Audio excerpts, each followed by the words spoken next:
Welcome to Fearless with Jason Whitlock. I'm Jason Whitlock, your host. Happy Wednesday. Awesome show planned for you today.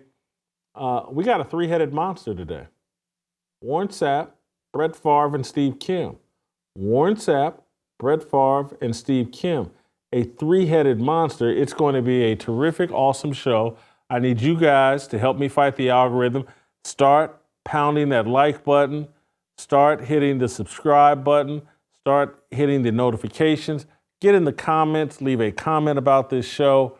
Get in the chat. I'll be there in the chat, bouncing ideas and going back and forth with you. Do all that. Then if you're listening over Apple, as I've told you guys, we got spam by one-star reviews, people trying to legitimately or trying to hurt the algorithm of this show. I need you guys to spam them back and give us the 5-star review. They reduced our ratings from a 4.9 to a 4.8. You can help me by doing this little thing, by hitting that 5-star review and giving us that 5-star review, and then writing a comment, writing a review on the Apple deal. That's how we fight the algorithm. I need you guys doing that. Before Warren Sapp's going to join us first, before we do that, I want to talk to you guys a little bit about one of the main things that inspires us every day, and it's preborn. According to a recent study of hundreds of post-abortive women, 60% of those women reported they would have preferred to give birth. They did not want to have an abortion. Had they been properly supported, they would have made a different choice. That's where preborn steps in, and that's where we step up as fearless soldiers. We believe, we know that life begins at conception. No organization supports that worldview better than preborn. It's part of our fearless mindset. It's part of our fearless mission to support preborn. Preborn provides women with ultrasounds that introduce that baby to the expectant mother, introduces the heartbeat, image of the baby. Then the woman is twice as likely to choose life. That's when preborn really steps up and starts providing her the support she needs to get through that pregnancy and the first 2 years of that baby's life outside the womb. Whether you give $28 or $28,000, it all adds up. It all goes to pay for ultrasounds. It all goes to pay for supporting that expectant mother. This money is not blown on mid-level executives. It's spent on helping an expectant mother bring that child into the world healthy, happy, and with a great opportunity and a great chance to impact the rest of us. Who knows? That child may cure cancer. That child may cure all this secular wokeism that we got going on. That child might be the leader that we need to snap us out of this. That's why, as fearless soldiers, we do two things. We either hit pound 250 and say the keyword baby. That's one way to give. Or we go to preborn.com/fearless. That's preborn.com/fearless. And we give that way. Doesn't matter whether you give $5 or $5,000. It all adds up. It's all part of being a fearless soldier.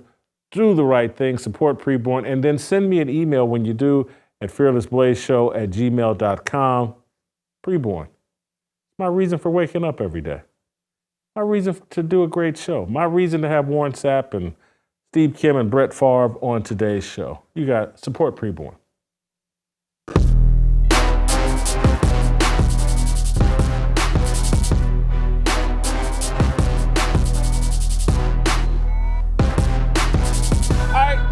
Without further ado, let's roll out to the Charles Barkley of football, one of the greatest players in NFL history.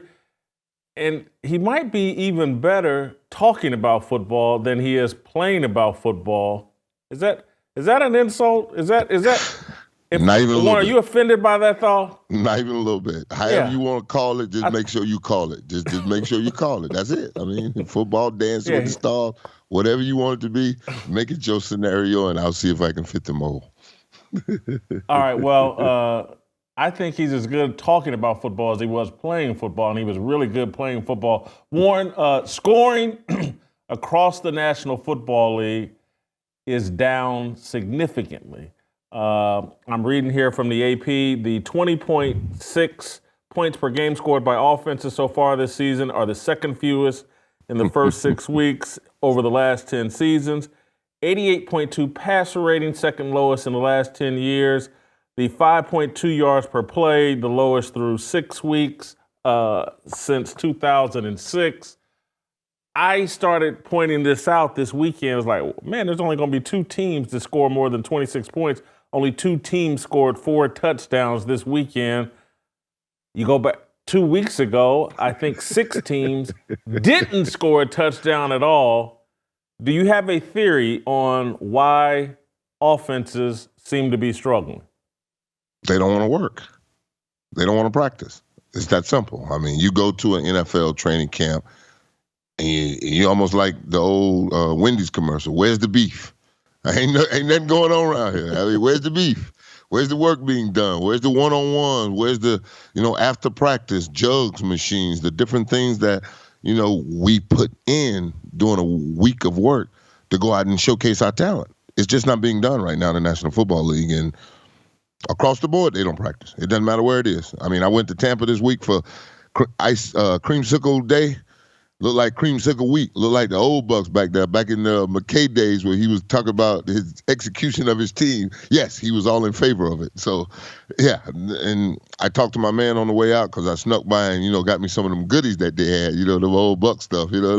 They changed it around. They switched the logo on us because the old logo had the earring in the right ear. So our owners heard me yelling and mention about it all those years. When they came out with the new version, he had the earring in the other ear. I'm like, wait a minute, man. I said, Brooks, am I crazy? Brooks said, nah, man, they changed it. I said, okay, all right. So I talked to my man on the way out the door for the Bucks, and he was like, we practiced like shit. We played like shit. I was like, there it is. Whenever we had a good week of work, we knew we had a game that we can put out there for the world to see and to display what me, Brooks Lynch, Rondé, Simeon, and all of us worked on all week long. Because if we didn't work at it, there's no way we was going to go play that defense. I remember the week when we played the Steelers in a run team. We talk about big boy pads on Wednesday. Because we got to go out here and we got to hit, we got to work. And when Larry Allen was coming one time, we had a short week.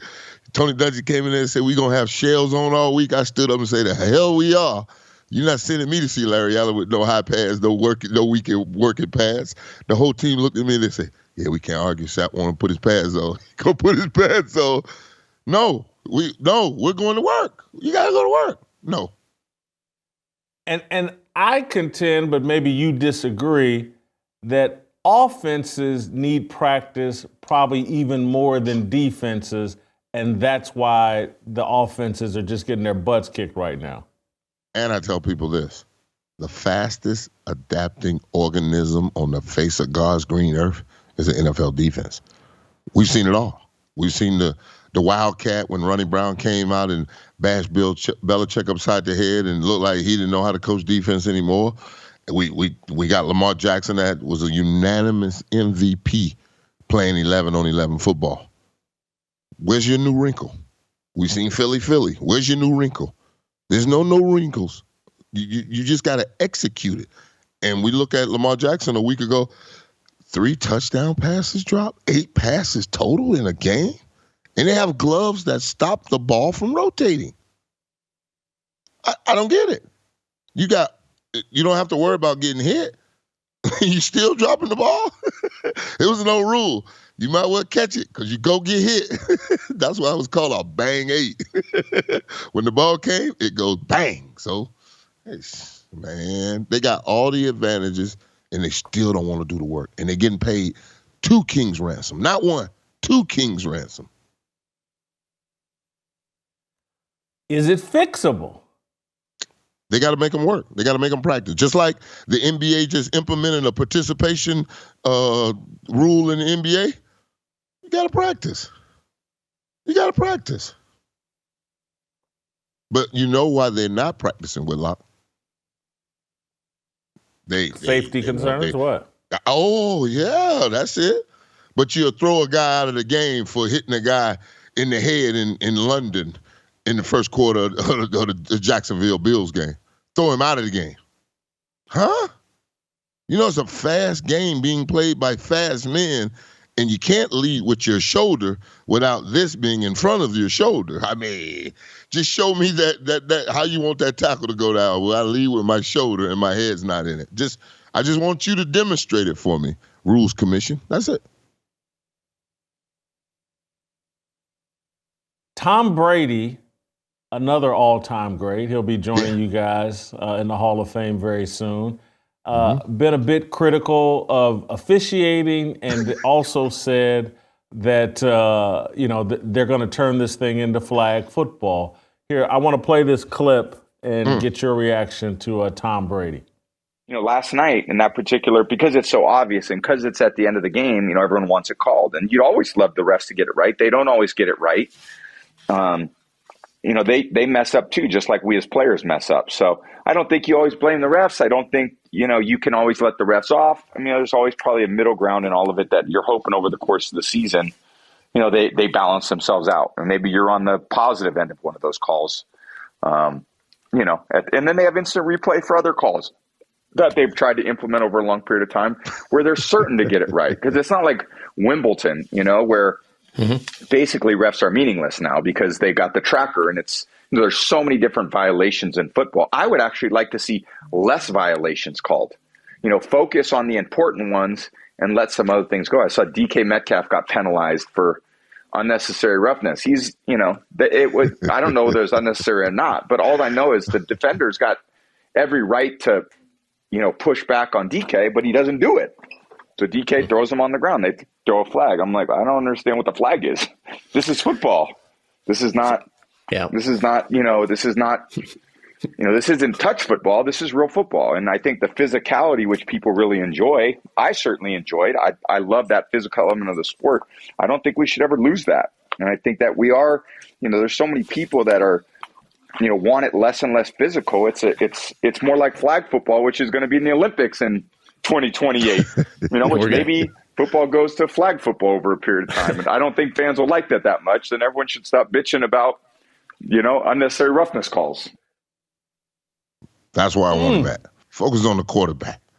Focus on all them hits that the quarterback ain't taking that you used to take, Tom, and Elway and Phil Simms and, Troy Aikman in the Bounty Bowl got their ass kicked. You knew your quarterback was a tough guy.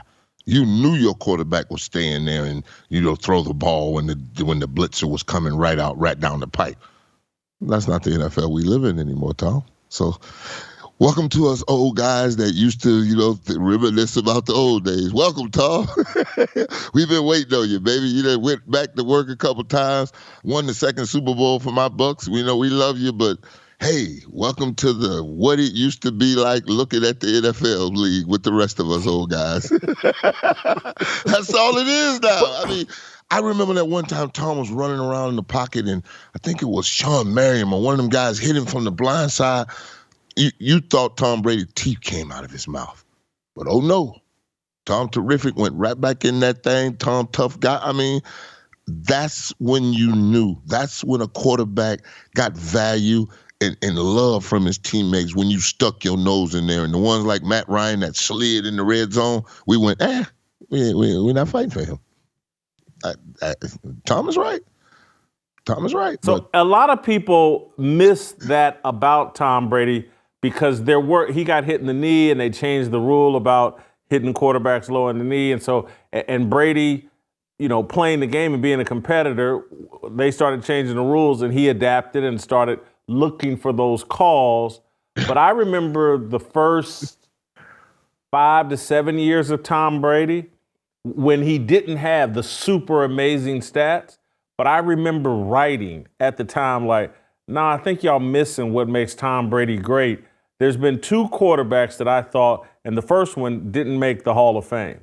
But Phil Simms was one of the toughest guys in the pocket that ever played in the NFL. He would take the hit to deliver the ball downfield. Yes. Tom Brady, if you go look at his film, he was that guy. He would take the hit to deliver the ball downfield. They've totally eliminated that now. I can't name one quarterback that I'd say, oh, yeah, that's a guy that's really tough in the pocket and willing to take. And so I can't think of one guy. They're not asked to do it, and so no one does it. I want you to look through the league and look at the middle linebackers and tell me, what do you see? Tell me what you see. Next week. You got to go look. I've already looked. It's a milk check going on, as Stuart Swaggart explained to me what Josh Allen was saying. You ever heard the milk check by Josh Allen? No. Josh Allen says whenever he lines up and he looks in the secondary and there's a white guy back there, he's finna do a milk check. Uh-huh. Unbelievable. My dude Stuart Swagger called me in a fevered pitch. Warren, this Josh Allen is going too far. I say, Swag, what's up, baby? He's talking about a milk check. I'll milk check him, because he's in the back end for me in Oakland. I said, well, what are you talking about, a milk check? He's making a comment that, white guys don't supposed to be in that position, so he wants to do a milk check. I said, well, Jason Sehorn's the only all-pro Pro Bowl corner that never made either team. It's just one of those things that mythical thing out there is when you have that unicorn in the secondary. I had one at Lynch, but Lynch was a hitter. I had to worry about him, talk about, he's speed and cover guy and that. Lynch knew what his strength was. So hold on. I just want to make sure I'm understanding. Josh Allen, the Buffalo Bills quarterback, is that who we're talking about? Yes, we are. So if he spots a white middle linebacker. No, a white DB. He thinks. I told you to go check the middle linebacker position. Then I explained to you why I told you to go do that, because that's what I'm seeing. What are you seeing? More or less milk at the middle linebacker position? More milk. A lot of milk. Huh. A lot of milk. Surprising number of starting middle linebackers in the National Football League. Mm-hmm. And what do you think that I indicates? don't know. I'm just gonna keep watching, and when I see plays like the two in Denver, the one from Montana State and Arkansas, I think those two are number 49 and number 41. Ooh, that might be the worst linebacker combination I've seen in a while. But I'm going to let it marinate because, you get better. The fastest adapting organism is an NFL defense. So maybe the coordinator fixes it or allow them to stay in one-on-one situations. Well, Denver is one team that's giving up points. A lot of points. A lot of points. A lot of points. I'm going to have to marinate on that one, Sapp. You have given me and the audience something to think about. That's it. I want you to look because I got taught what the milk check was. So I said, oh, my God, Josh Allen, the headless one. Let me move on. Or I'm staying in the same lane. Mm-hmm. The NFL is considering eliminating the hip drop tackle. The hip drop tackle. It's almost like you're saddling a horse or a bull or something. You're wrestling a bull to the ground or whatever. That tackle. And they're saying that it leads to injuries, and so they want to eliminate that. So here's another. You can't hit them here. You can't hit them there. Now you can't do the hip drop. You can't grab them by the back of their jerseys. What do you think of potentially I need a eliminating demonstration. the hip drop? I never named the tackles. It's just called getting them on the ground. Gator roll. You know what that is. Grab and roll. So what is it when you grab them and over your hip toss? I think you grab them kind of around the waist, and then maybe you drag it. Not that drag tackle that they talking about. Everybody does that, and I've always wondered, when the hell did we get to putting your groin on his butt and that's how you tackle a man? I didn't know that's how you tackle it. And then they want to tell you that when they're coming at you, you put your head behind him. You heard of that? You heard that tackle? Yes. That's I also heard that what creates that tackle because I'm behind him. See that? That's when your head is behind they just him. roll. That's the right hip there. drop. Now that right there. Now that's the suplex. You got What's wrong with that? Go back to the first one. That's not the hip drop. That's not the hip drop. The very first one I saw, I thought was the with hip your head drop. behind. That's what they're calling the hip drop. That's what they're calling the hip drop. I call that a tackle. Yeah. That's getting him on the ground because you don't want me to put my head across his bow and put my head to where now I can get jawed and knocked and knock me crazy. Now I got to go behind him and grab him, but that's the only way that's going, because he's going forward and then I'm behind him. it's nothing but a grab and a horse grab behind hip grab with a hip. What? Come on, man. Just get the man on the ground. Stop that. These are non-athletic men. These are non-athletic men asking some of the best athletes on the world to tackle in a textbook position. What?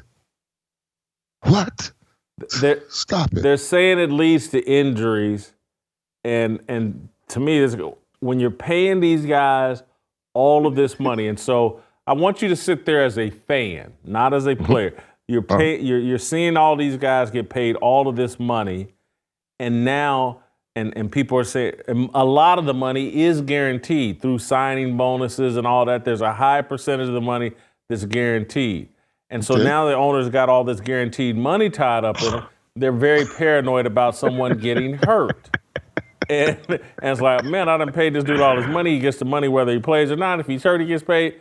And so that's where this whole thing of guaranteed contracts for NFL players, I've always thought like, no, it just doesn't work that way in this sport. You can't, it can't be like the NBA. Too many guys will tap out. It's the injury risk is so high. Man, they're ruining. You don't get to tap out of a football game. You don't get to tap out of a football game. You cannot perform, but you don't generally get to tap out like the NBA. You can be like, no, you tap out midweek. You tap out on Wednesday. I'm too hurt to play. Oh no. On Sunday. Ooh. No, that's what I'm saying. Report. No, there's injury reports and stuff like that. You just don't. You don't come up with miracle injuries in the National Football League. Whitlock. No, you're not allowed to do that. Especially if you're a star. You can change the line. You're not allowed to do that. No. I bet you there's some people in Indianapolis that feel like Jonathan Taylor tapped out the first 4 weeks of the season. Yeah, he didn't play. I bet you. Yeah, they didn't let him in the building, the old right? days. I don't know. He said he had a sore back or whatever. It was a contract dispute. Listen. When you're in a contract dispute with the money they slinging around, I'd get me a little groin injury too. You can't diagnose a groin. That's normally where you go, right? That's an old school move right there. The old groin. That groin not feeling good this week, coach. You know what I'm saying? Hey, man, but, Jonathan Allen definitely tapped out. That's why the Moss kid is a top 5 rusher right now. So, the Wally Pipp still comes around, I'm Jonathan sure Taylor, you said you No. Jonathan I said Allen, the running back. No. I said the running back. That's Jonathan Taylor. Top 5. And Jonathan Taylor, Wally Pipp comes around for you. You know what I'm saying? When you no longer have your job. They've already paid, foolishly, in my view, they already paid Jonathan Taylor, and Moss is nearly as good, fresher legs. Wait. They didn't hold him out for the $10 million that Saquon and Dalvin Cook and the rest of them got? No, he got his money. He got $26 million, I think, maybe guaranteed. Oh, that's Irsay. He also had Jeff Saturday as his head coach last year. So, there's a pattern here. There's a pattern here. Have you heard this one, Warren? USC quarterback Caleb Williams, coming off a 3-interception first half, I believe, last week, cost him the game against Notre Dame. Nasty game against Notre Dame. Whoa, yeah. Nasty, yeah. There's a rumor that he thinks he can leverage an NFL team into giving him an ownership stake in the team. He's floating that out there, that he wants an ownership stake in a team to whoever drafts him. Wait. Think this will happen? Yeah. Wait. This wasn't this the same fella just last week that says if a right team is not in the number 1 position, he'll go back to college because he'll be taking a pay cut to go to that team, right? Yes. Didn't I hear that correctly, or not? Because I don't have a producer and a whole team. Something like that, right? Something like that, right? Yeah. So now, I know one NFL player who now owns a piece of an NFL team, and his name is Warrick Dunn. Does Caleb Williams have a story like Warrick Dunn, and does what Warrick Dunn did for his whole time in the National Football League, giving single moms a new home? Caleb, that's what you have to have. He does. You have to have a very paint his tragic fingernails. story. I know. And put in Utah on it and got his ass whooped by Utah and all this stuff. Yeah, I got it. I got it. This is Hollywood, where they make up a lot of wild stories. Son, get in the reality world. Warwick Dunn owns 1% of the Atlanta Falcons because Arthur Blank just gifted it to him. Because if you know Warwick like I do, Warwick is the salt of the earth, and no better representation of an organization than a good man and a great ambassador for a franchise. That's who owns a piece of a team. And Peyton Manning had to go buy a bunch of Papa John's to try to get him a piece of a team or something, right? But Caleb is going to do this coming out of college.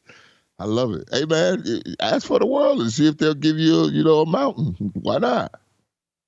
Yeah, they say a closed mouth can't get fed, so. At all. And you never know what a fool in his money shall soon part. So, hey, I tell you one thing I did see from Caleb Williams, a warm-up from a quarterback. Oh, my God. I was watching this dude run around in the warm-up before the Colorado game, and I was just stuck for a minute.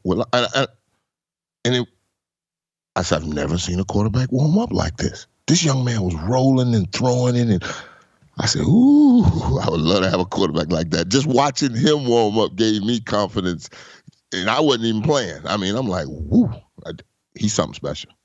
He played a special game last week too, but on the wrong special time, but special young man. But you're not getting a piece of an NFL franchise. You're gonna get in the rookie salary cap numbers, and you're gonna have to work for that 5th year young man like the rest of us.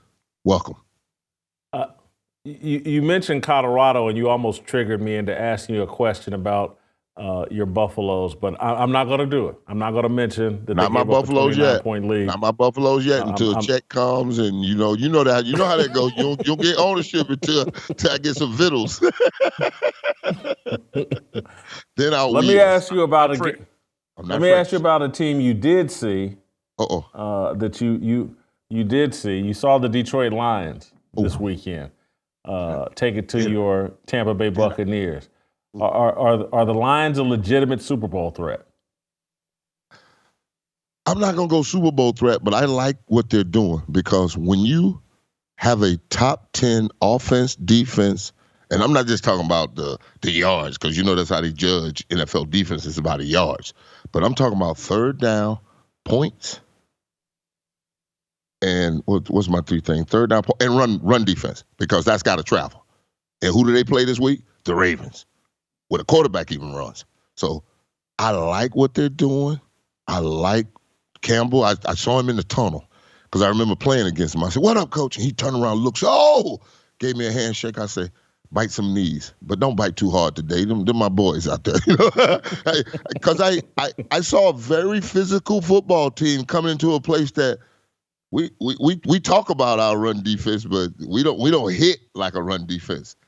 The Lions got the number 1 run defense. And when you got the number 1 run defense and a top 10 NFL quarterback that knows what it's like to go to the Super Bowl and then get thrown away by the team that you took to that Super Bowl, it humbles you to a point where, I was watching the Thursday night game, and one of the DBs did the dumbest thing that I used to tell Run Day don't do in the first quarter. He jumped the route on Jared Goff early in that game. Boy, Jared Goff went to that sideline, and I saw him throw that helmet down, and I looked at my old lady, I said, "Baby, they're going to beat the hell out of the Green Bay Packers right now." She was like, "But they just picked." I said, "I know they just picked the ball off, but Jared Goff is going to go through his reads like with a fine-tooth comb from this point on in this game."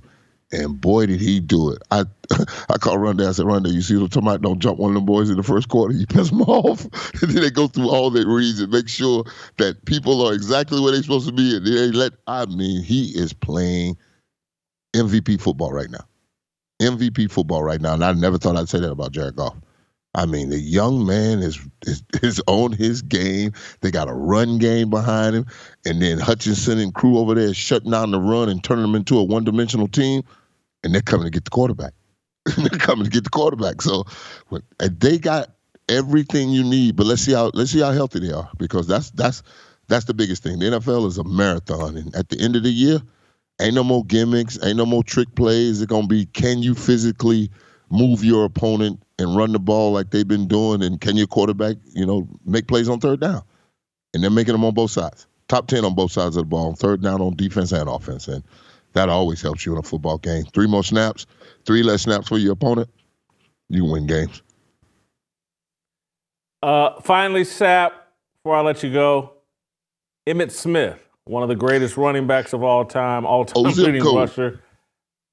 Yeah, Emmitt has stated that Dak Prescott isn't a long-term solution. Let's watch the clip, and then I want your reaction.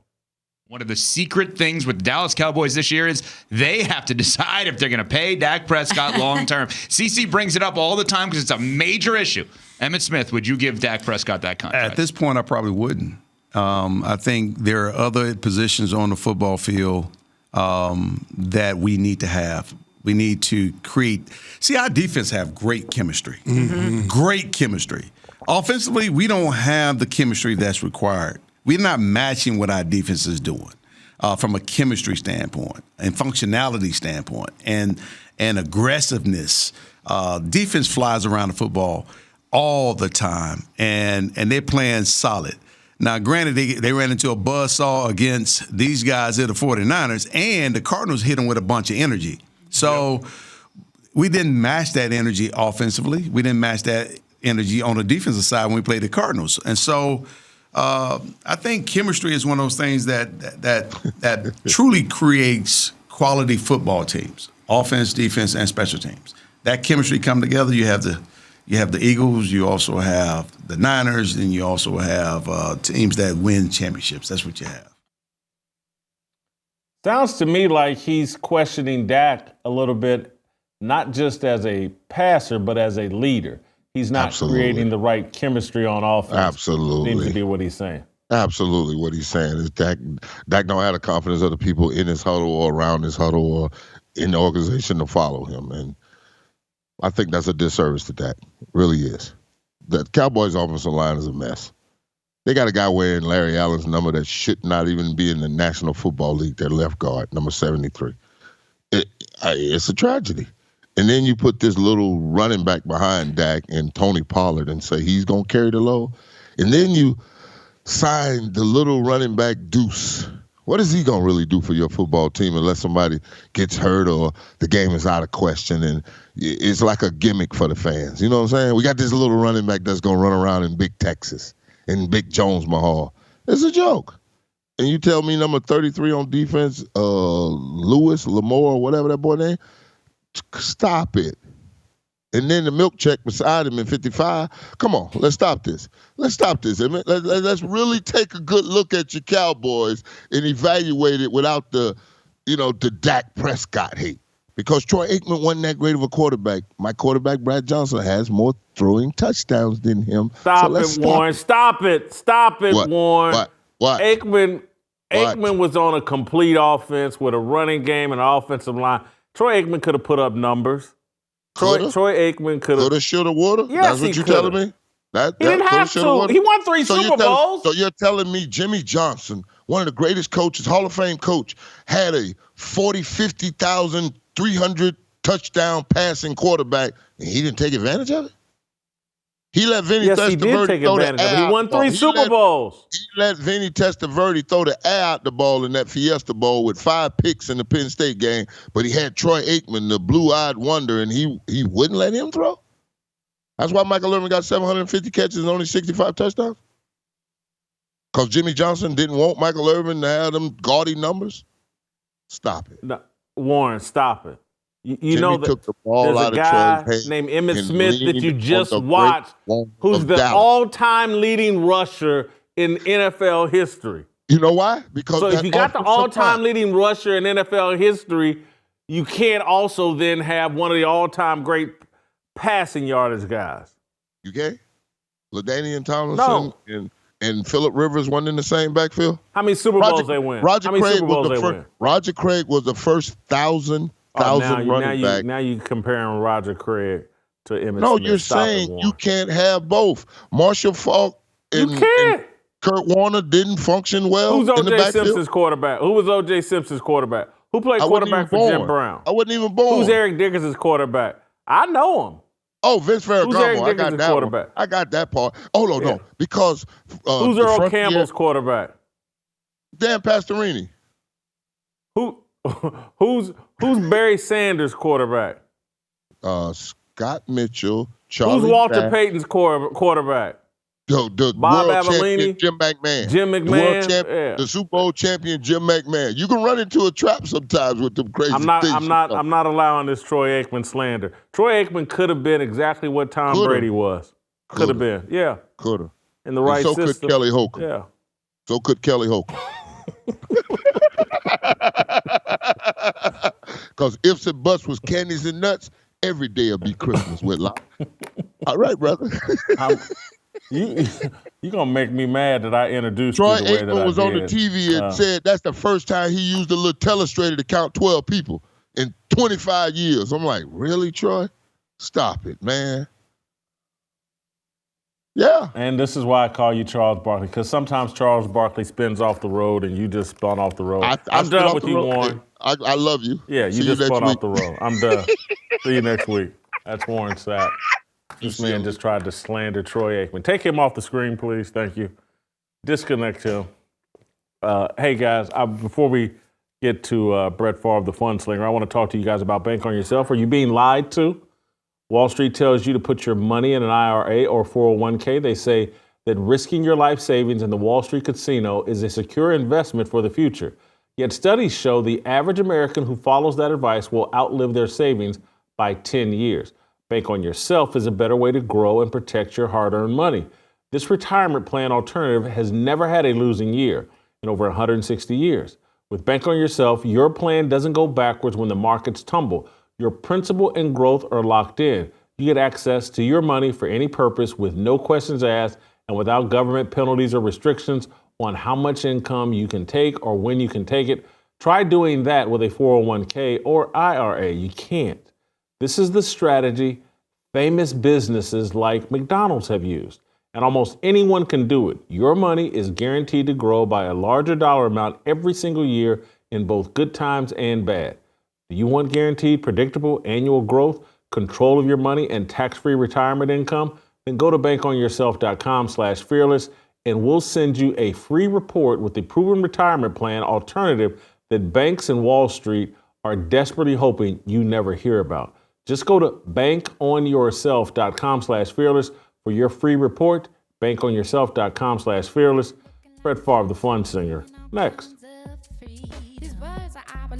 Regrets and our decisions, we all wanna go to heaven with freedom. It's my obligation, no hate, discrimination, raising up your hands for freedom.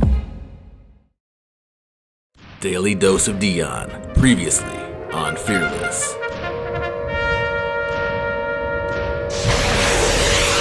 This is someone not standing on firm ground. He thinks he is it. He thinks he's the standard. He's pointing to himself. Guys, be like me. There's no leader that does that. I'm sorry. Even if Dion was setting the standard, you don't get in front of a group of people and say, everybody needs to be like me, match me. Dion's level of self-idolatry is out of control.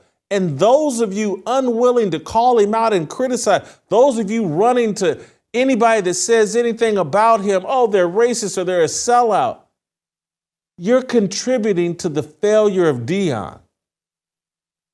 Dion's not a lost cause. Everybody is capable of manning up, maturing, repenting, reevaluating, adjusting.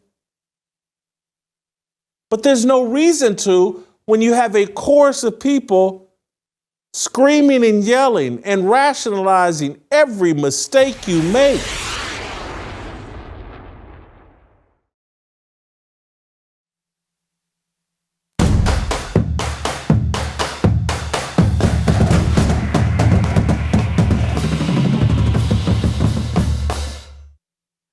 All right, time for a little fun with the fun slinger, Brett Favre, one of the greatest players in NFL history. Brett, welcome back to the show. Great to have you. Thank you, Jason. Brett, good to have you here. Good. I skipped around and all right, now I got my notes. Brett, I want to talk to you about, we're almost to the midway point of the season, and we're heading into week 7, and teams are starting to get an identity, and they've had their basic preseason because we don't have preseason anymore. Correct. And so I'm just wondering if your mindset starts to change at this point in the season once you know who you are and a little bit of the playoff race is starting to shape up. Does your mindset and approach change at all at this point in the season? For me, it didn't. I think at this point in the season, you start sizing up where you stand. Probably not a good thing, but it is what it is. You just kind of see where you fall in the division, how the conference is shaping up, and how you're playing as an individual and as a team was really my mindset. I think one of the most fascinating teams I think we're looking at this year is the New York Jets. Their season got off to such a horrendous start. Just first offensive series, and everybody thinks their season's over. Aaron Rodgers is hurt. But here they are 6 games into the season, and they're 3-3. That has to be a team that really feels good about themselves and has it in the back of their head that either Aaron Rodgers may come back or Zach Wilson may continue to get better and better and better. That the Jets are, to me, are one of the most fascinating teams we have this season, and it was supposed to be that way with Aaron Rodgers, but they may be even more fascinating now. Yeah, 3-3 almost seems like 6-0 for that team. I probably, like most, I felt like after Aaron was injured and everyone knew that it was, or assumed that it was, he was going to be out for the season, I figured they would go in the tank. But they've done just the opposite. They've played opportunistic ball. Zach Wilson, I think, continues to get better. And I see no reason why that doesn't continue. And Aaron seems to be helping him some. I believe that helps. Having a vote of confidence from a guy like Aaron certainly can lift you up. And their defense is really good. I think everyone knew that coming in. Their defense is very good and will keep them in ball games. The only thing Zach needs to do is not hurt them and make some plays. Maybe not a lot of plays, but just enough to get them over the hump. And maybe Aaron comes back. Time will tell on that, but it certainly looks like that's where we're heading.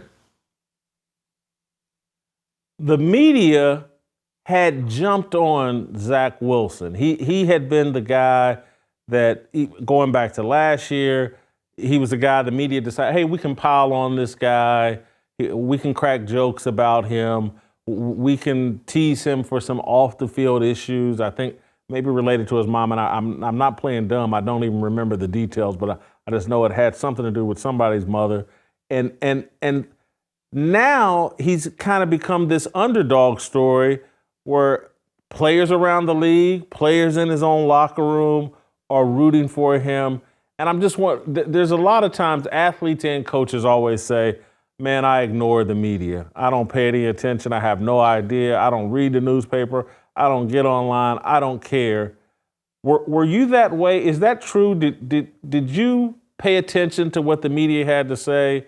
Did it ever bother you what the media had to say when you were playing? And have you or anyone you've ever played with been impacted by what the media is doing and what the media is saying about you? Well, I think it's virtually impossible to avoid the media these days. If you own a cell phone, you probably have seen something news related, whether it's about you or someone else, Israel, whatever. You can't help but see it. It wasn't that way back when I was playing, even though it wasn't that long ago. the answer to the question is yes, but very little in regards to looking at the media. I didn't watch the news, but like if you're at an event or a restaurant or a get together and the TV's on and they're showing our game that we just played 3 hours ago, yeah, I would watch. Certainly, if we won, I would watch. But my dad told me something a long time ago that resonated for the rest of my career. If you're willing to read the good or watch the good, you got to be willing to read the bad or watch the bad. And that always struck a chord with me. So I try to stay away from it as much as possible. There's no good that comes when you're playing of researching or seeing what they're saying about you, because much like Zach Wilson, there's going to be good days or good stretches, but there's going to be bad as well. I'm sitting here pardon the interruption, on ESPN was on and popular during your playing days. There's these networks, ESPN, Fox Sports, they all have debate talk shows going on all day.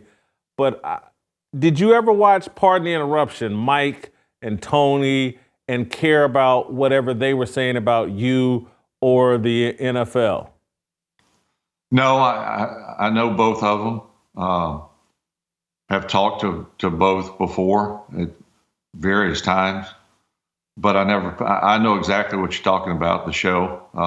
I've seen it on the air, but I've never, no offense to those guys, but I've never just sat down and said, I'm going to watch this. I've seen it bits and pieces in passing. Did you ever have a teammate that maybe wasn't as disciplined as you who did get caught up in what the media had to say about him? Yeah, it happened all the time. Someone would say, did you see what they said about me? And I would say, you can't worry about that. Well, I mean, you really can't. And Mike Holmgren, my first coach in Green Bay, was adamant over and over again to stay out of the media. And for the most part, guys listened to his advice. But oftentimes when someone was getting hit pretty hard by the media, they would bring it up. And the elder statesmen usually would say, you can't pay attention to the media. You can't. I mean, there's no good in paying attention to it, because there's, like I said, there's going to be good days and bad days. So there's more important things to focus on. I think one of the things that's different now than your era is now everybody's aware of how much money there is to be made in the media post-playing career. And so people do things during their career to put themselves in position for their next career. And now every athlete basically has their own podcast. Everybody, the athletes want to be a part of the media because, one, it's such a lucrative, fun, to some degree, and not the hardest amount of work to be in the media. It seems like that's a big difference, that a lot of guys, while they're playing, they're building their brands so that they can move right into one of the... Tony Romo is making $18 million a year calling football games more for than CBS. Way more than he made playing.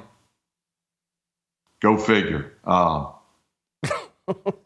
each his own. I think the game has changed. I think the media has changed. And you get instantaneous media with one click. And that's not going away. So coaches are very forgiving when guys are doing things like that while they're playing. You almost have to be, because it's what we are now. It's this country is social media driven. Brett, I'm sitting here, just had a thought that just flashed through my mind. Do you remember when Antonio Brown was still with the Steelers? I think they lost a playoff game or something, and he did a Facebook Live in the locker room. And I can remember everybody melted down. I can't believe he violated the sanctity of the locker room. He's doing a live stream from the locker room after they just played a game. I can't believe it. And now, and I'm not even saying this as a criticism, I'm just talking about how things have changed. Deion Sanders and his Colorado football team, they film and broadcast virtually everything. Here's Dion going to the bathroom. Did he wash his hands afterwards? Everything is broadcast now. And what Antonio Brown did isn't so outrageous now anymore because it's kind of the norm. Everybody sees everything they're doing as potential content. Well, it's sort of in line with rule changes. There was a time when hitting the quarterback was fun. Now you get fined or suspended for even looking at him wrong. The game has changed. The media perception has changed. It's all about promotion, self or team or an entity that you're trying to promote. And there's a lot of money to be made in those areas. So I don't see it stopping anytime soon. Hey, I want to play you this clip from Tom Brady. We just had Warren Sapp on before you, and I played him this clip from Tom Brady talking about the physicality being removed from the National Football League, and he's not real happy about it. So let's play the Tom Brady clip, and then I want to ask Brett a specific question. Last night in that particular, because it's so obvious and because it's at the end of the game, everyone wants it called. And you'd always love the refs to get it right. They don't always get it right. They mess up too, just like we as players mess up. So I don't think you always blame the refs. I don't think, you can always let the refs off. There's always probably a middle ground in all of it that you're hoping over the course of the season, they balance themselves out. And maybe you're on the positive end of one of those calls, and then they have instant replay for other calls that they've tried to implement over a long period of time where they're certain to get it right. Because it's not like Wimbledon, where basically refs are meaningless now because they got the tracker and there's so many different violations in football. I would actually like to see less violations called, focus on the important ones and let some other things go. I saw DK Metcalf got penalized for unnecessary roughness. He's, I don't know whether it's unnecessary or not, but all I know is the defender's got every right to, push back on DK, but he doesn't do it. So DK throws him on the ground. They throw a flag. I'm like, I don't understand what the flag is. This is football. This is not, this isn't touch football. This is real football. And I think the physicality, which people really enjoy, I certainly enjoyed. I love that physical element of the sport. I don't think we should ever lose that. And I think that we are, there's so many people that are, want it less and less physical. It's more like flag football, which is going to be in the Olympics in 2028, which maybe football goes to flag football over a period of time. And I don't think fans will like that much. Then everyone should stop bitching about, unnecessary roughness calls. Brett, one of the things I think Tom is stating there that I've argued for years, and I think it applies to you as well, but I said this to Warren. People don't understand this about the quarterback position the way it used to be played. Phil Simms, the reason why he was a Super Bowl champion and a starter for the Giants and had a successful career was because he was one of the few guys. He wasn't as talented as a lot of guys, but he was one of the few guys that would stand in the pocket and take a hit to deliver the football downfield. He did it all the time. Tom Brady, early in his career, that's what separated him before he started putting up all the amazing stats. It was actually his toughness in the pocket, take the hit, still deliver the football. That's what separated him. You had a toughness in the pocket that separated you. You had a great arm and you put up great stats as well, but the toughness in the pocket And so when I hear Tom Brady talking, I hear a guy saying, you know, the way that I got my career off the ground and became great and became respected in the locker room, the tough guy that would take the hit, stand in the pocket, and the teammates would see that, that's all being eliminated from football. And it's not a good thing. It doesn't allow the true leaders to reveal themselves, the true tough guys. When you remove the physicality, it's like almost anybody can play football. It doesn't matter your mental makeup. It doesn't matter your level of toughness. Anybody can play the game. I don't think he's whining here. I think he's pointing out, like, wow, the way that I came up and revealed myself as a great quarterback, that path is being taken away. Yeah, the strategic part of it is taken away. And what I mean by that is defensive coordinators, I heard it so many times, make it be known that you're close or you're going to be close. Bumping, hitting. The defense coordinators that I played with never said break his leg or clotheslining or anything like that. But you wanted to make him uncomfortable. And if you had a chance to sack him, you wanted to decleat him within the confines of the game. And you want the making him uncomfortable part of the game is gone. So I'm sure offense coordinators and certainly quarterback coaches are saying, look, they can't hit you. They can't hit you. So stand in there. Have some patience. Calm down. Relax. And that's true because they can hit you. They can't even come close. So defensive coordinators can't say, or they can say it. You know, I guess they're not getting fined, but the days of making them uncomfortable are over. And the front office of the National Football League is more concerned about the image and keeping their top players upright and playing than, you know, and I'm not saying guys need to allow illegal hits and things of that nature. Certainly not. But within the confines of the game, things happen. And they're taking out the things happen part of it. And maybe the younger generation doesn't care. But I do. I know the older generation cares. It's about scoring points, flamboyant touchdowns, awesome plays from Patrick Mahomes and Josh Allen, guys like that. It's about being flashy. It's not about being tough anymore.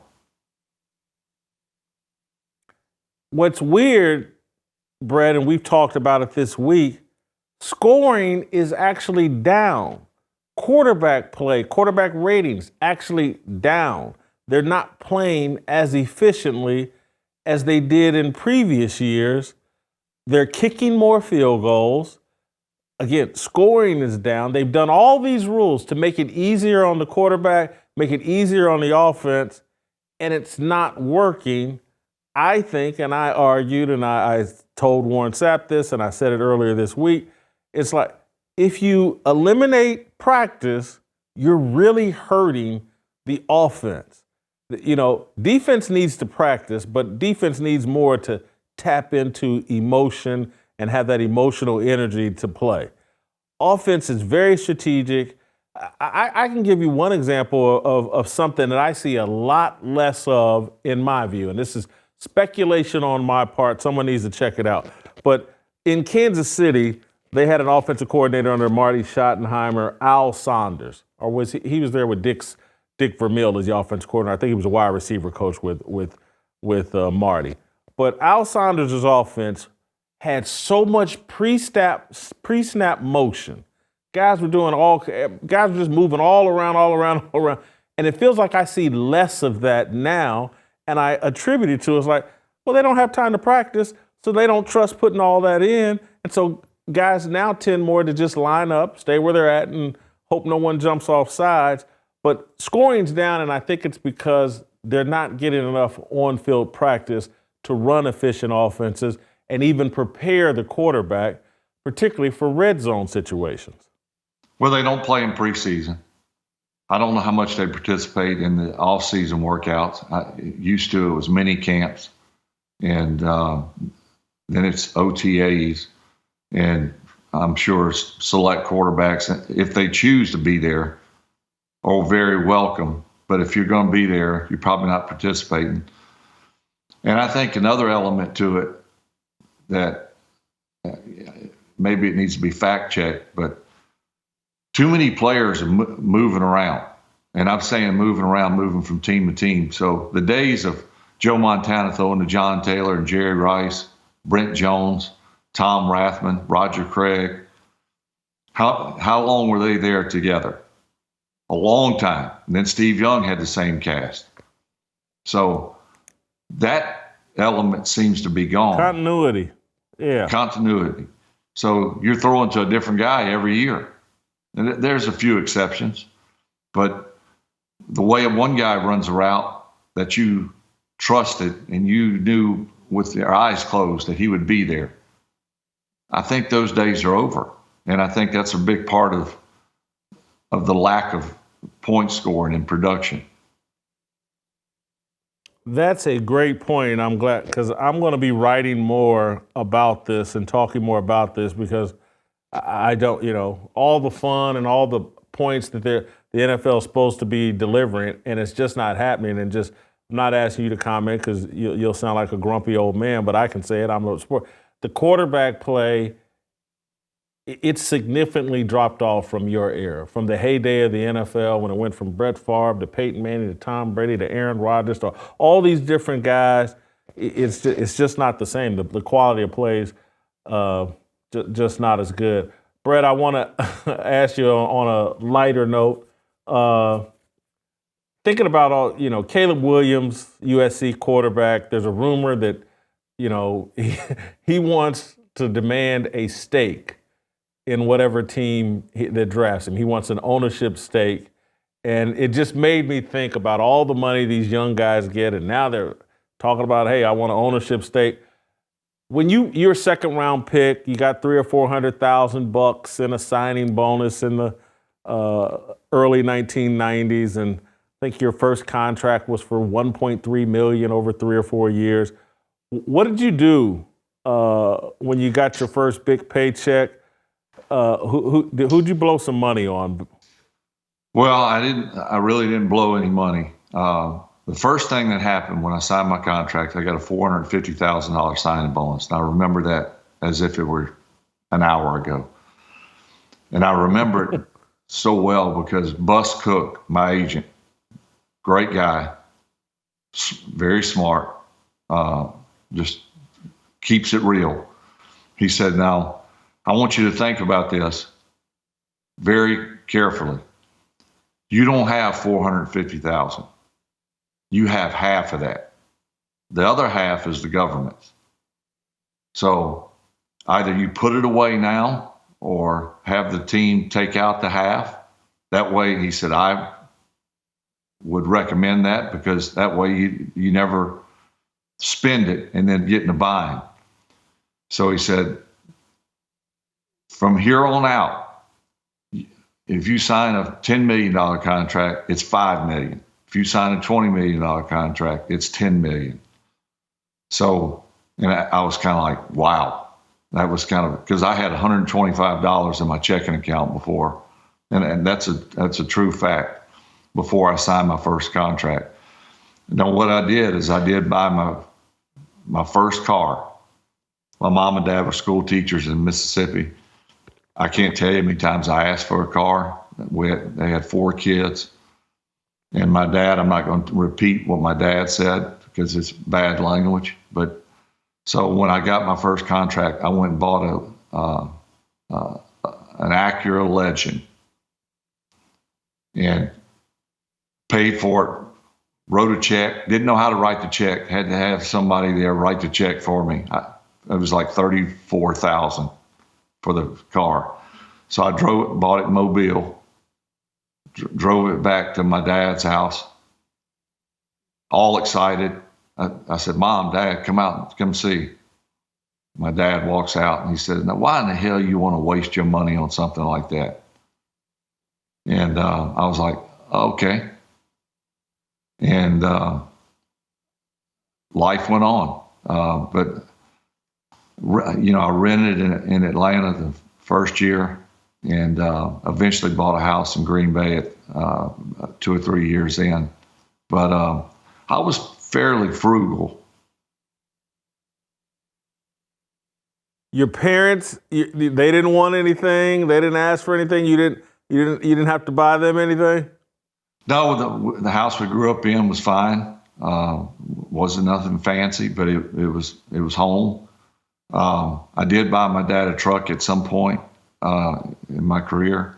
Bought him plane tickets to come watch the play. Would help out at home improvements. Hurricane Katrina came and wiped our house away, rebuilt in the same place. So I helped along the way, but I didn't go buy him a fancy house.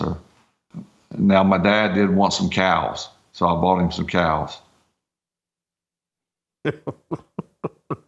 This simple, it reminds me. Yeah, it reminds me of, again, I grew up with Jeff George. And, his parents refused to move out of the house that they raised their kids in. They had 3 boys, and, forever. And Mr. George may still live there. Judy George's mom passed away, but they had a very simple house with a very tiny pool in the backyard.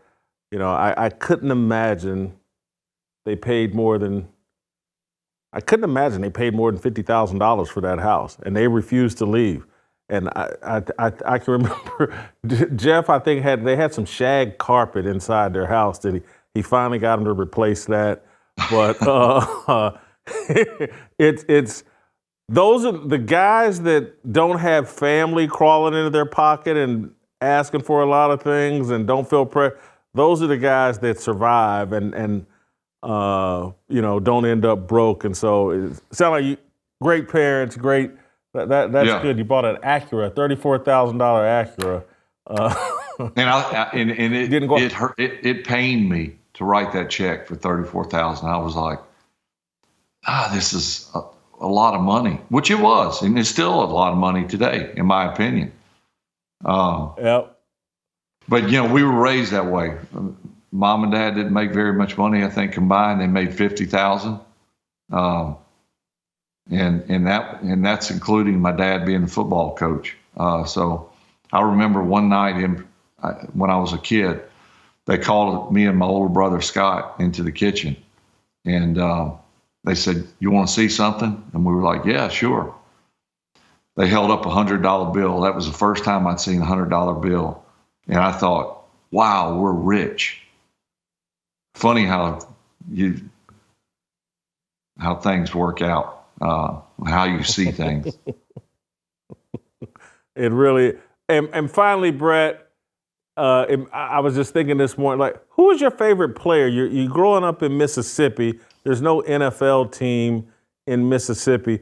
Who was your favorite football player of all time as a kid, and why? Well, there were 2 teams. The local team would have been the Saints. I grew up 50 miles from the Superdome, and this was back when you got 3 channels only. So the only team that was on most of the time was the Saints. I loved Archie Manning. He was a heck of a player on a terrible team, but he made unbelievable plays, scrambling around, and I wanted to be like him. But my favorite team was the Cowboys. I love Roger Staubach. I've told him, I've met him numerous times. He probably runs from me when he sees me now, because I always remind him that my career was largely based on what he did and how he did it. I wanted to be Roger Staubach and Archie Manning throughout my career. That's fun. It reminds me, I grew up in Indianapolis. We don't have a professional team when I'm a kid. They moved there when I'm a senior in high school. The Colts do. And so I was a big Los Angeles Rams fan just because I love their helmet. And James Harris was their quarterback. They had this black quarterback when black quarterbacks didn't really exist in the NFL. And so they kind of caught my imagination. But my actual two favorite players, they had a running back, Lawrence McCutcheon, and they had a defensive end that's in the Hall of Fame, Jack Youngblood. And I met Jack Youngblood at one point, and I told him, and this is the truth. This is a true story. During the summer once, I wore his 85 jersey 19 straight days, of course, without washing it. And my mother literally gave me a spanking. Like, you're not wearing that, because I'm arguing with her. I'm trying to wear it a 20th straight day. I was just a Rams nut. And Jack Youngblood and Lawrence McCutcheon nut. I had a Lawrence McCutcheon jersey too. But anyway, I love to. That's the whole Anaheim Rams. Yeah. But anyway, Brett, thank you. Have a great rest of the week. Hope you do some hunt. Well, you don't fish. I keep remembering you're the only hunter I know that doesn't fish. We'll change that at some point. Brett, thank you so much. We'll see you next week. Okay, Jason, you're welcome. All right. That's Brett Favre. Guys, I want to talk to you a little bit about Prize Picks. Are you testing your skills on Prize Picks this football season? It's the most exciting way to play daily fantasy sports. If you have the skills, you can turn $10 into $250 with just a few taps. Prize Picks is really simple to play. You can make your picks just by submitting an entry in less than 60 seconds. Quick withdrawals, easy gameplay, and an enormous selection of players and stat types are what make Prize Picks the #1 daily fantasy sports app.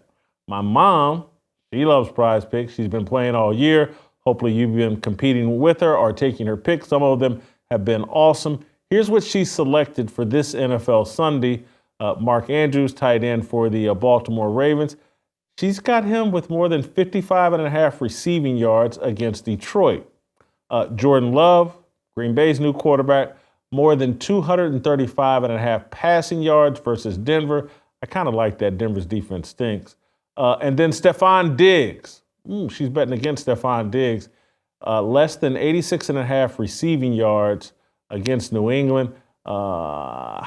She doesn't think Belichick's going to let Stephon Diggs go off. Mama, I think I disagree with you, but you guys decide. That's her Prize Picks. Prize Picks now offers Apple Pay for quick and easy deposits into your account this football season. Go to prizepicks.com/fearless. Use the code FEARLESS for a first deposit match up to $100. That's prizepicks.com/fearless. Use my promo code FEARLESS. Prize Picks, daily fantasy sports made easy. Make sure you guys tune in on November 2nd for our second Fearless Army cookout. It's the Gold Jacket edition. NFL Hall of Famers, Brett Favre, Warren Sapp, Marshall Faulk, and Brian Urlacher, all right here in studio with us on November 2nd. That show will air at 6 p.m. Central Time. There's a way you can, if you check my Twitter feed, there's a way you can come join us for that live taping and get to hang out with these guys here in Nashville. Check my Twitter feed. That information's there. It's going to be an awesome, awesome cookout. Gold Jacket. Between the five of us, there's four gold jackets, 4 Hall of Famers between the five of us. You figure out who's not in the Hall of Fame. All right, Steve Kim, Korean Cosell. Next.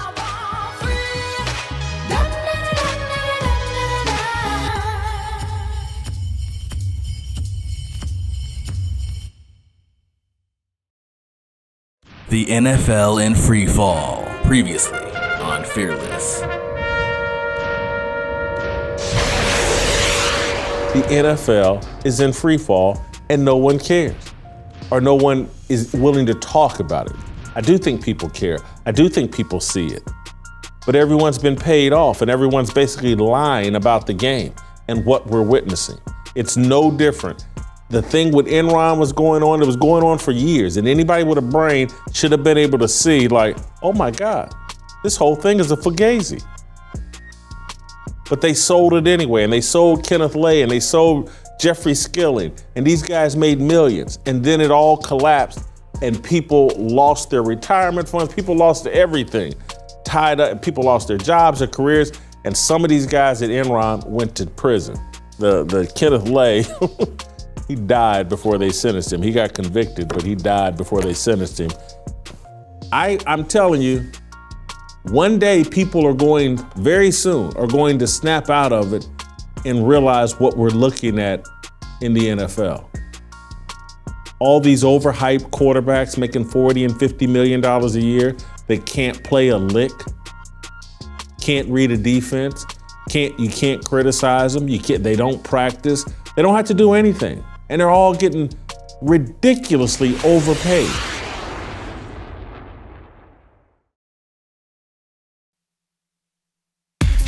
모두 다 빨리 박수 쳐 기다리지 말고 서둘러 Reason that I'm back is to feed you raps I see that you are 배불러 So fly All right, welcome back. Time for some Korean co-sale. Steve Kim. Steve, welcome to the show. Steve, I've got an interesting theory for my daily dose of Dion. Got to give the people what they want, what they need. They need a daily dose of Dion. I know they hop in the chats, they complain, but they love when I talk Dion. Anyway.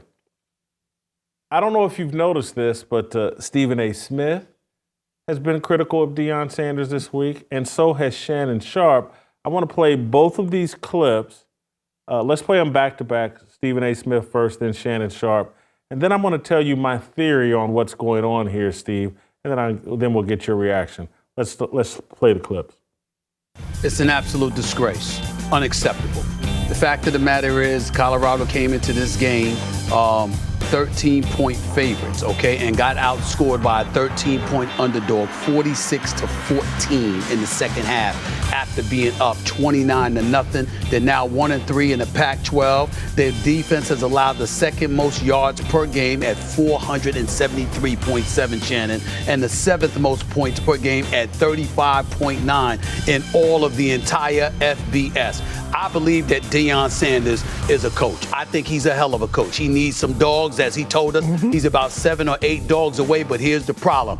The players got caught up in the shine their coach generated. And I'm calling out his son, Shannon Sanders, who I love and I think has star written all over him. But whether it was you or by accident, it was somebody on your social media team, you cannot have something being posted at halftime of a damn game. Tom Brady and your dad already joked with you about what you were driving around with and how you needed to be in the film room. Well, guess what? It is no longer a laughing matter. Y'all are getting your ass kicked. Show up, stand up, because your daddy, and to the players on that squad, your coach is as much bravado as he had, as much swag as he had. He was the best on the planet.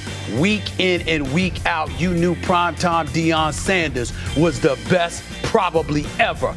Y'all ain't on that level. Right. Stop acting like it and show up on the damn field and do what the hell you're supposed to do instead of getting your ass kicked on national television. Somebody got to say it. Put yourself on the map that night. Ocho. And I'm probably going to catch some flag from there. Don't do it. Don't do it. Don't do it. Think about it first. Think about it first before you say it. I am. Think about it first. That's discipline. Penalties are discipline. Yeah.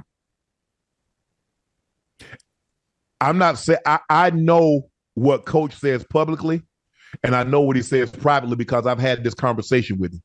We went to the hall together in 2011. Yes, sir. Me and that man talked up until probably he got to Colorado. We would talk sometimes 2-3 times a week. Mm-hmm. So I know what he's trying to get done. But right now, Colorado is a very undisciplined football team. And it's hard to overcome those type of mistakes. Mm-hmm. It's hard. You've got to get out of your own way. And right now, they're not getting out of their own way. Right. And that's frustrating. Mm-hmm. 29 points? Right. Forget the defense. I don't care about the defense. Because guess what? When they score 7, guess what? They kick the ball off to you. You can go back down the field and score also. Mm-hmm. But they've got to do a better job. They've got to fix that. And coach, Coach Prime get up after every press conference and he say, penalties, penalties, penalties. Mhm. Now, something is getting lost in translation. Either the message that you're getting is not being received, or how you're delivering the message isn't being received. But there's a disconnect somewhere, because you can't keep having double-digit penalties. So the Dion groupies got their marching orders from Coach Prime. Criticize the team. These are authorized hits. Dion has told them, criticize my team, because Dion is trying to coach his team through the media. And this is part of my problem with Dion. He's allowed in all of this outside noise. Everybody in corporate media has been to the Colorado sidelines, the Colorado locker room, their practice facilities. He's invited from Joy Taylor and Shady McCoy to Skip Bayless to Shannon Sharpe to Michael Irvin to Stephen A. Smith to Molly Karen. Everybody come to Colorado football games. Come caravan with Dion and spend some time with Dion. And all of that is a message to the players that all of these outside voices, they really matter. Prime is catering things to them. Prime wants us to listen to them. And you're wondering why it's the most undisciplined team in all of college football? They rank 133 out of 133 FBS football teams in terms of penalties. It's all the outside noise.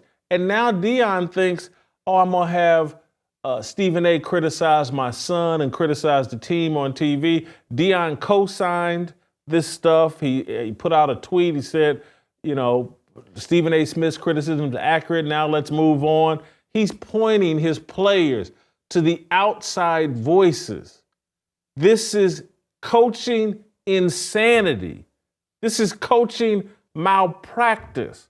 He's elevating all the outside noise and voices, and he's wondering why the message isn't getting through to his team and why he's got the most undisciplined team in college football. It's right here in front of your face. Your thoughts? That's an interesting theory there, Oliver Blackstone. But I have heard other coaches say, like Bill Parcells, that you coach the team through the media. I know that's a wide-held belief.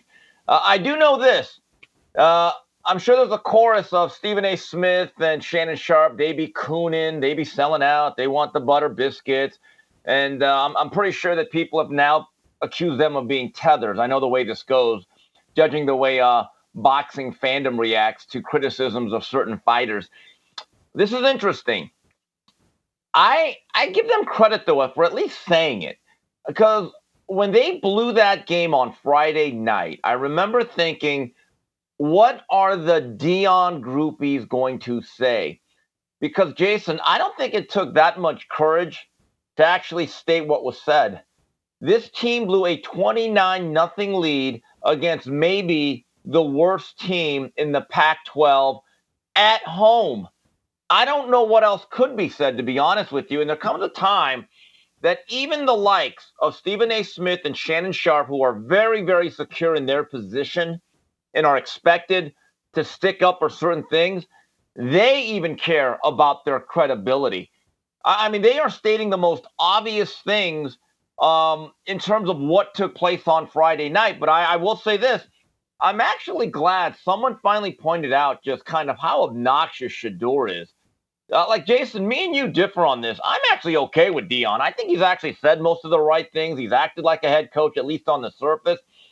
I find Shedeur's behavior as a quarterback to be completely unpalatable in a lot of ways. I agree with you there, but if you think Dion hasn't created the environment for Shedeur to act that way, I'll never forget. I can't remember if it was the TCU game or if it was the second game, the Colorado State game. They showed Dion on the sidelines during the game, helping Shiloh, his other son, fasten his gold chain back around his neck. In the history of college and professional football, there has never been a head coach in the middle of a game who's helping a player get his gold chain, get his drip right in the middle of a game. It's never happened. And so I'm just telling you, this guy has no idea what he's doing as a head coach. He's created an environment. You're wondering why they're selling merch at halftime of the game? Everything that Dion is doing is about selling merch. It's about selling sunglasses. It's about selling Coach Prime. It's about 60 Minutes interviews, First Take interviews, Undisputed interviews, Barstool interviews. Everybody gets an interview. He's Oprah Winfrey. He's running a television show, not a football team. And we're wondering why they're the most penalized team. 17 penalties, accepted penalties. They probably got 20 flags in that Stanford game, and that's part of the reason it cost them the game. And we're wondering why? The main thing's not the main thing. And that's on Dion, not Shador. The head coach sets the tone. Well, I don't disagree with that. The head coach is sitting there with a big gold chain and sunglasses and hoodie on, and you're wondering why? The coach is worried about his drip and how he looks, and you're wondering, his son, that's his son, that's obviously got someone on the field, bring my Rolex watch so I can put it on after the game. Dion's allowing that. Don't blame the kid, blame Dion. Well, look, I don't disagree with that, but I think this is where Dion now regrets the whole do you believe now? They win one game against a depleted TCU team. Well, it's not a horrible team, but kind of mediocre. I believe they're 4-3. But he acted like he won the Super Bowl. So he makes a point out of getting Edwarder and asking, do you believe now, as if to say, crown me. You are who we thought we were. Turns out, well, here's the thing. When you blow a 29-0 lead, I thought it was very interesting the way he handled himself after the press conference on Friday. I made a point to watch that because I said to myself, Dion, this is what happens when you act like you won the national championship in game number 1. You still have 11 other games to go. And I'm not going to lie to you. I thought he actually said most of the right things. I know me and you disagree on that, but again, Dion's always going to make it about himself. I get it. That's just who he is. We're going to have to live with it. But now the challenge really begins. We're going to see what type of leader Dion is, because you look at that Pac-12 gauntlet, Jason, they may not win another game. I don't think they're going to be favored going into any game the rest of the 2023 season. Cosell, is Dion funneling you money? Are you on the payroll too? No, but are you looking for a trip? Are you looking for a trip to Boulder? I wouldn't go there. I'm already spoken for. But here's the thing, Jason, me and you, like, you're overly critical. I'm critical. It is what it is. Dion is Dion. I know what I'm getting here. To me, I look at Dion, I say it's amusing, it's funny. I don't, look, I think this much is clear, though. That act as a head coach, even for younger kids, I don't think it's for everybody. I really don't. There was this one exchange he had with Omar Stoudemire's son. Played at Fresno State, had an NFL career, and I believe him and Dion were teammates in Dallas. And after a touchdown, Stoudemire was jawing at Dion, and it went back and forth. And I'm thinking to myself, oh, this is going to be important. And the kid kept jawing. Dion never nipped it in the bud, and I said, that's an issue. I said, but you're right. Maybe he created that atmosphere. But I get the sense that a lot of college players, they want to get their playing time. They want to get their NIL. They want to put their time in and make the NFL. I'm not so sure all of them want to be a part of this 3-ring circus every single week. But I'm overly critical. Steve just called it a 3-ring circus, but I'm overly critical. You think I'm overly critical of Dion? I think most of America, 99% of the fearless audience thinks that you are overly critical and overexposing Dion. Yes, I do. I think I agree with most of what you say with Dion, but there comes a point we just have to realize that's who he is, for better or worse. Yes. I need you all in the comments right now. We got to put this to a vote. Am I overly critical of Dion, or am I the only person willing to talk about Dion in a completely honest fashion? That vote is going to vote. Who's? Oh my God, you're out of your mind. Whose side you on, Whitlock or Kim? Oh my God, Cosell or Whitlock? Who's got it right here? Whose team you on?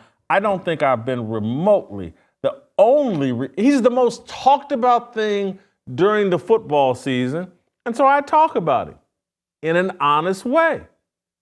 And can't believe you just sold me out like this, Cosell. This vote will be more lopsided than Reagan Mondale in 1980. This will be a landslide. I will win 49 of the 50 states across America. Okay? Are you kidding? I agree with much of what you say about Dion, but there comes a point, it's like, this is who he is. He's not a conventional, traditional coach. I personally don't know if it's going to work. I don't think it is, because he's not going to be around a lot.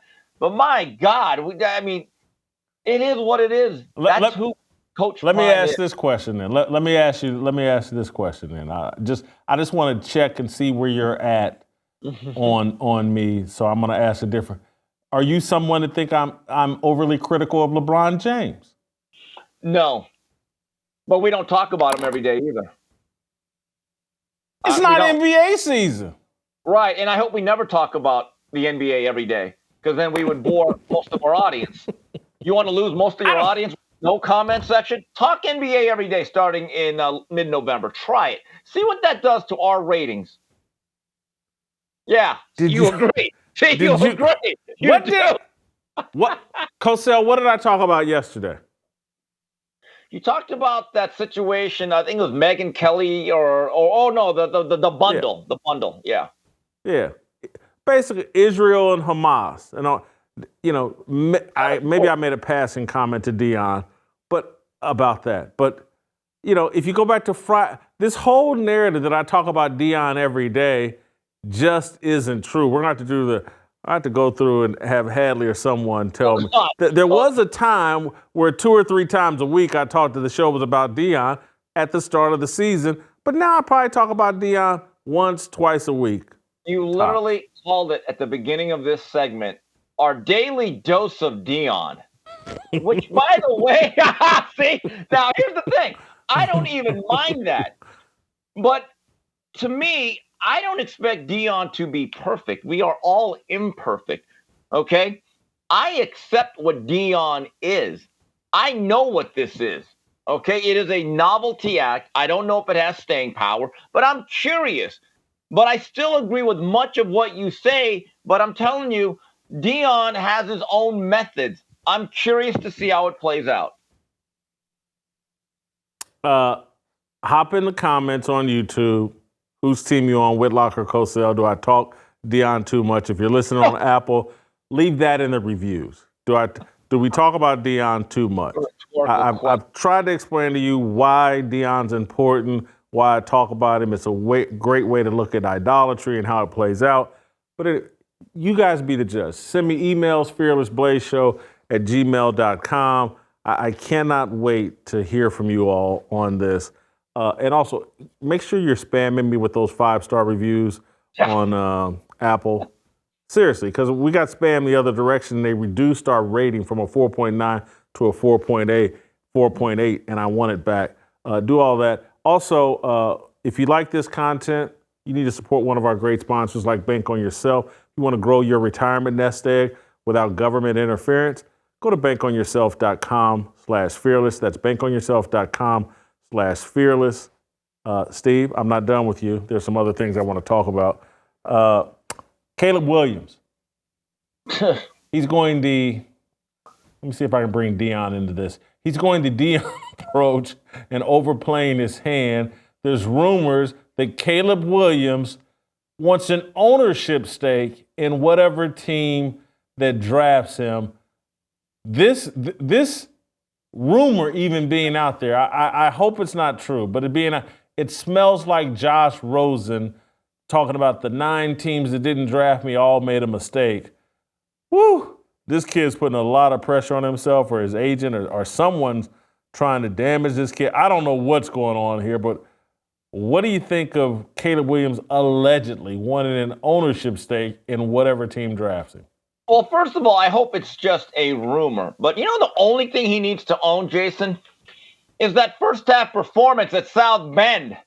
I mean, you want to talk about the worst timing in the world for this to come out. By the way, you're an employee. You're going to be a well-paid employee. Take that money you're going to make and start your own businesses. I don't get to work at a factory or any other car dealership or any type of business and then tell the owner, you know what, though, I'm working hard. I'm doing pretty good this month. I want partial credit or stake in the company. It doesn't work that way. Give me a break. This is all part of that player empowerment thing. But if Caleb Williams, let's say this is true, and he insisted that whoever I play for, okay, has to give me a piece of the pie. If I'm the NFL, I don't care if you want to call it collusion or blackballing. I would say, Caleb, see you in Edmonton or Saskatchewan. Try that in the Canadian Football League. Bottom line, I'd say, you know what? Next. And I would dial up Drake May.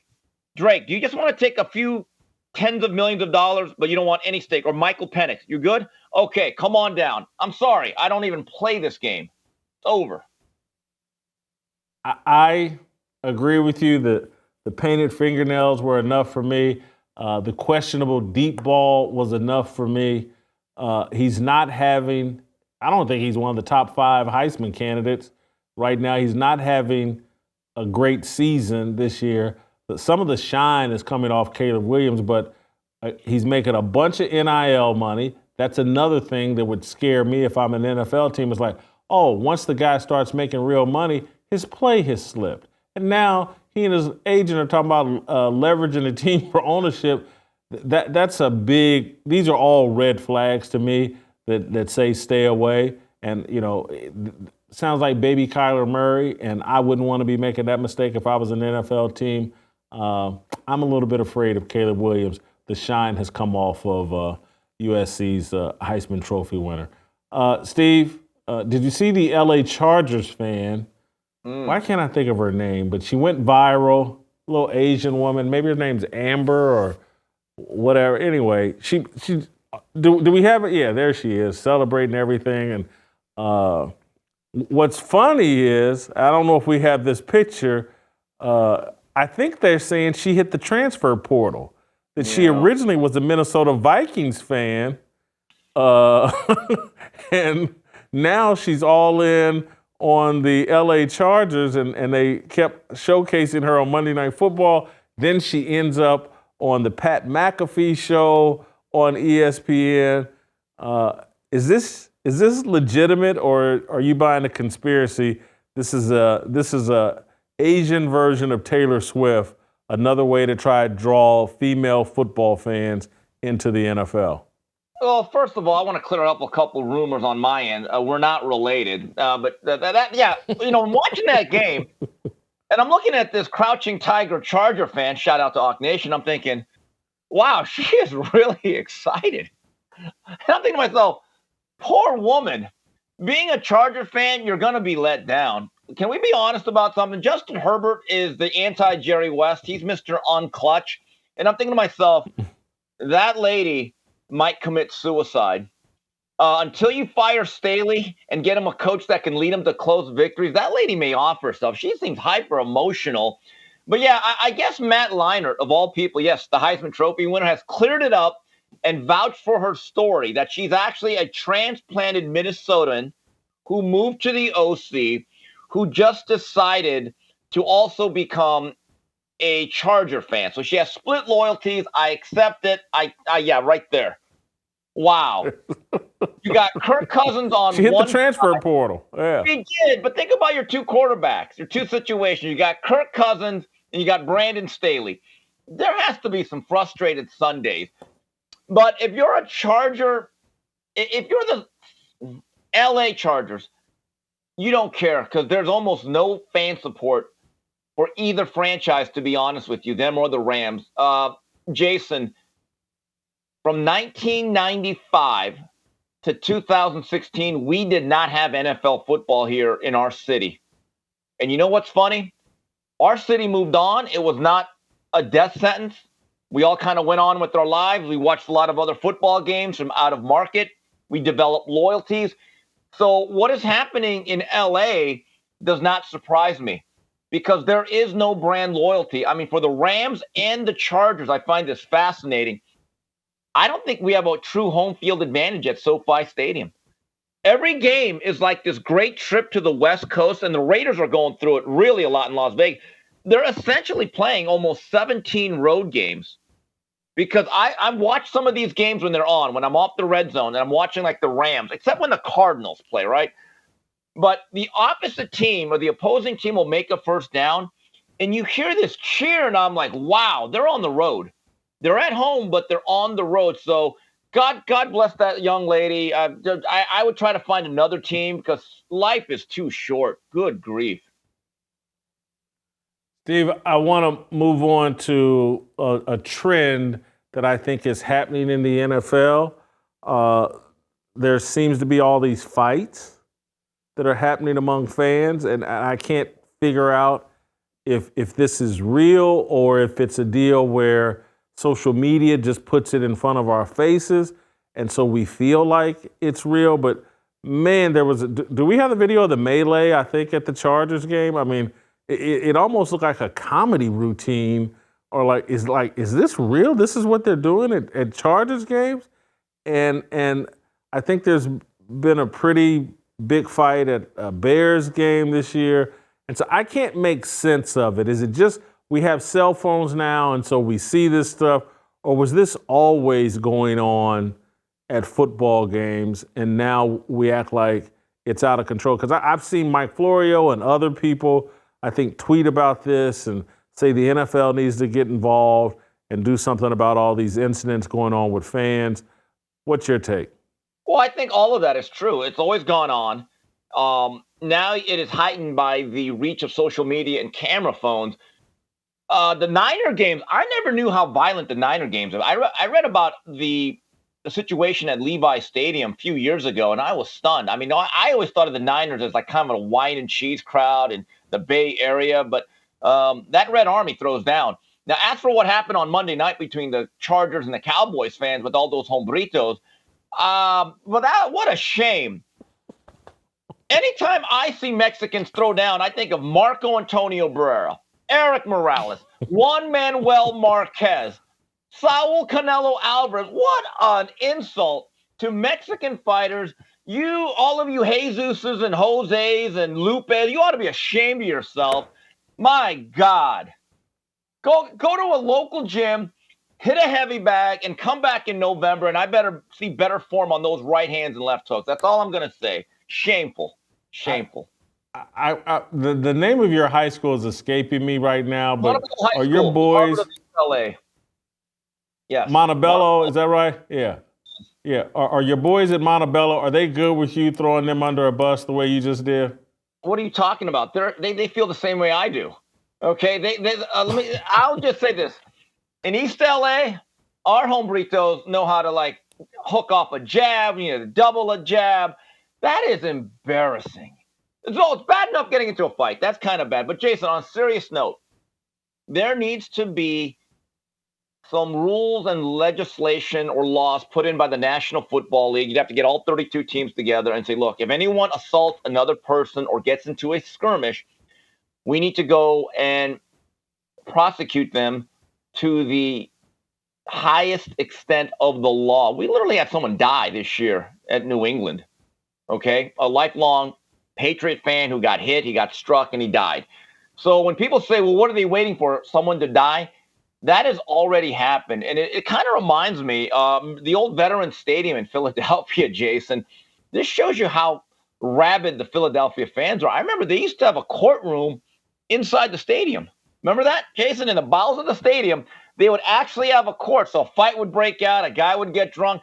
They would literally process you right there, and there'd be a Judge Wapner saying, okay, all right, 2 months probation, boom, time served. We need maybe every single NFL stadium needs to have its own courtroom and a holding cell and a deputy Barney Fife. We got to calm this down. Come on. Jeez. Bad behavior. Bad behavior. I don't remember that about Philadelphia, but it wouldn't surprise me. Finally, Steve, because you're a huge Hard Knocks fan, maybe you can explain to me what's going on with the New York Jets in the sense that it's great that they're 3-3 without Aaron Rodgers. There's a ray of hope there. But it's almost like the Jets are, even without Aaron Rodgers, they're still the actual story of this football season. They're drawing huge television ratings.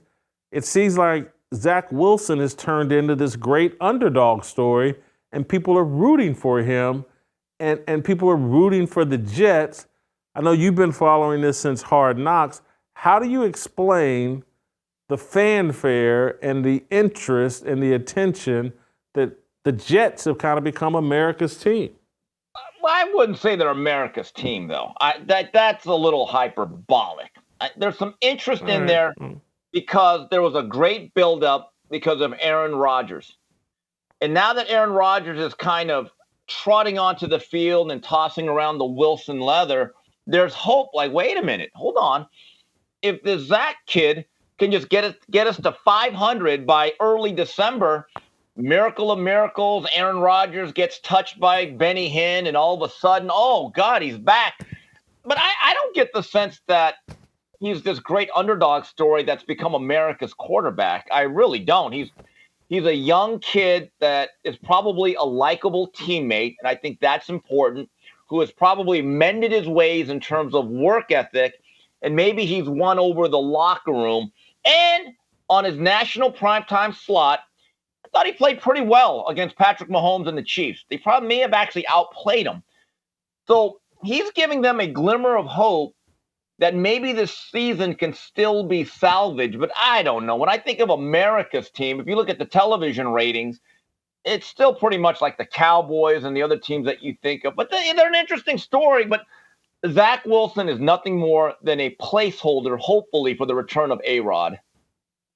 Maybe it speaks to that it's not really that interesting of an NFL season. That even without Aaron Rodgers, the Jets are still interesting because no one else is all that interesting. No one really believes in the Cowboys. Everybody's given up on Dak Prescott. What are the other major storylines? The quarterbacks aren't playing all that well. There's no running back, wide receiver, or quarterback that's like on pace to break any kind of record or do anything. Tyreek Hill? Huh? I disagree. Tyreek Hill. Okay. The Dolphins are a track meet. Now, when the weather gets colder and teams get more physical, maybe that changes. But the Dolphins are a good watch. Now, you brought up Hard Knocks. I wonder if the NFL is because you're right. Tyreek Hill probably is the story of this football season. I wonder if the NFL is afraid to go all in on Tyreek because of his off-field issues. Yes, I think that is a part of it. But you bring up Hard Knocks. I tell you the team that I think is going to capture the imagination of America, and I'm going to bring them up again, Detroit Lions. This is a terrible franchise for 50, 60 years, but they're fun. And they have this fiery head coach that is kind of like, he's the anti-modern day football coach. In other words, he actually, looked like he played football. He's not a slave to analytics. He's a fired up. He still looks like he could play, right? And they don't have a star. Who's their superstar? Who's their must-see TV guy? They may Aiden not Hutchinson? have, but what a team.